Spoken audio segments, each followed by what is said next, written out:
I've been twice. I did it twice, but really it's very difficult for me. It's a little bit hard. I scared from it. That's why when they send for me, sometimes I can't go. There are 3 national screening programs. There's breast screening program, cervical screening program, and bowel screening, which is men and women. So just going to start off by asking you some fairly general questions about smear tests. So I gather that you've had them done before, have you? Yeah. Can you remember when your last one was? My last one was about 2 years ago now. Okay, Yes. and was it normal? Was there a problem with it? No, there Can you was no remember? problem at all, and that was the second smear. The first one was when I was 60, Okay. and my GP wrote to me, and I went for the smear. She did it in a surgery. Okay. You One of our main concerns in Westminster is the uptake and coverage, which are 2 slightly different things, but in a nutshell, we really are aiming towards an 80%. 80% of women being screened for cervical cancer. That's what makes the screening programme worth doing in terms of lives saved. Breast cancer, the target figure is slightly lower, that's at 70%. We are underachieving significantly on both those targets in Westminster for a whole variety of reasons. I think it's very off-putting for, for women to have to go and actually make a hospital appointment. It's a bit daunting, really, to actually go into a hospital setting, and you might be sitting next to somebody who's already had a mastectomy. It's quite, nerve-wracking. If the women don't feel that the service is sensitive to their needs and safe enough, they don't always come back. I don't get to hear about them, or they sometimes delay it for years because they feel very anxious and frightened about coming back again. I didn't know exactly what that meant, and then it asked me to sit in the couch, and she asked me to open my leg, and it was, for me, it's a very horrible experience, and I didn't finish, and I just ran away.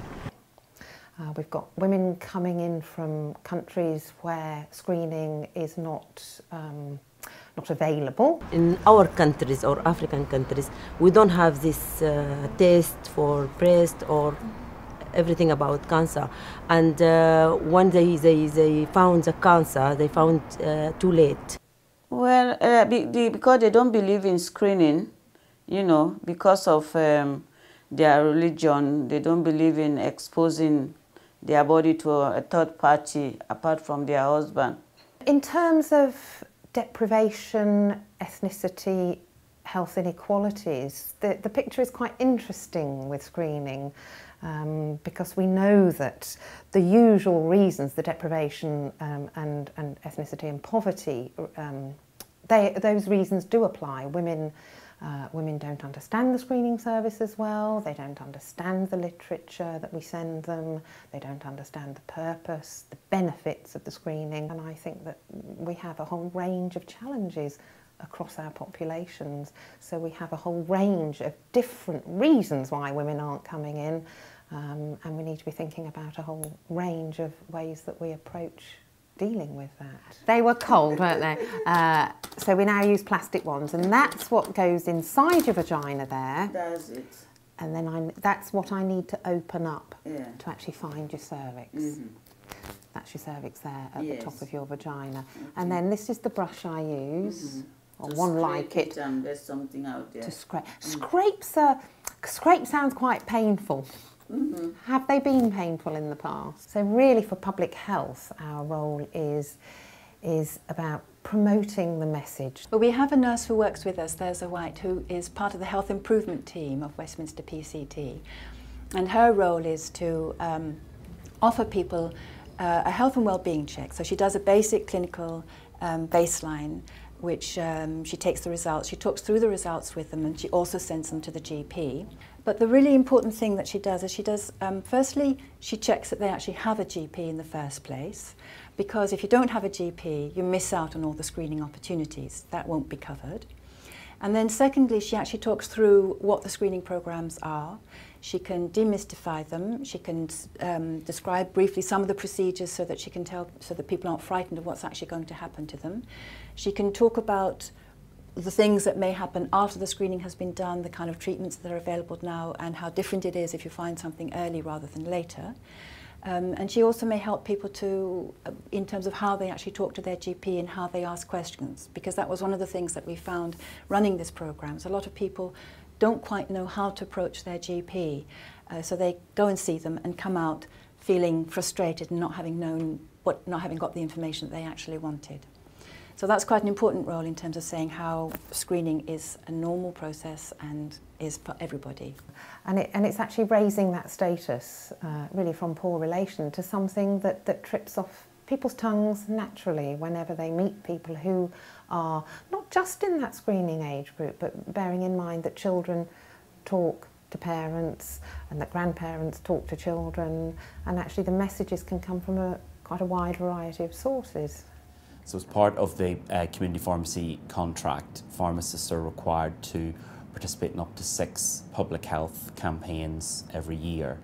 And what we did in a previous year was we actually focused on bowel cancer and promoting bowel screening to patients and members of the public that were using pharmacies. So, in terms of cancer screening, we work with women and also with men to raise awareness about breast screening and cervical screening.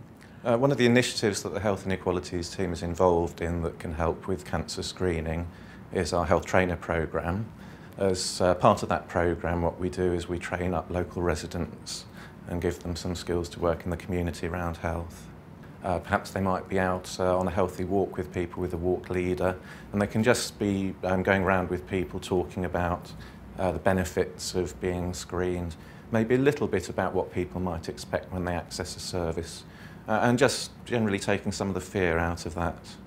Okay, we're able to provide you with details of where your nearest clinics are. We're also able to provide you with information, telephone numbers, and whether we have particular community screening programs going on at the moment. We can also, I know we had problems with people asking for the kits for bowel cancer, and we was able to provide them with information about that. I think once women get it into their heads that there are benefits that they feel they could benefit from, so it has to be something they personally feel susceptible to. So there are benefits for them, and that they can actually get to the service relatively easily, that they don't have to trek halfway across London at an inconvenient time, or get time off work. If the service, as I said before, is safe enough, if it feels safe and it feels sensitive enough and respectful enough, most women will actually come. I think we need more session to let them, be more knowledge and more, confident to do that thing. Their GP should always write to them to tell them to come, or call them at the surgery to explain to them what is it all about. I'm going to do it anyway. Yeah, I'm going to push myself to do it because I know and I believe it's very important.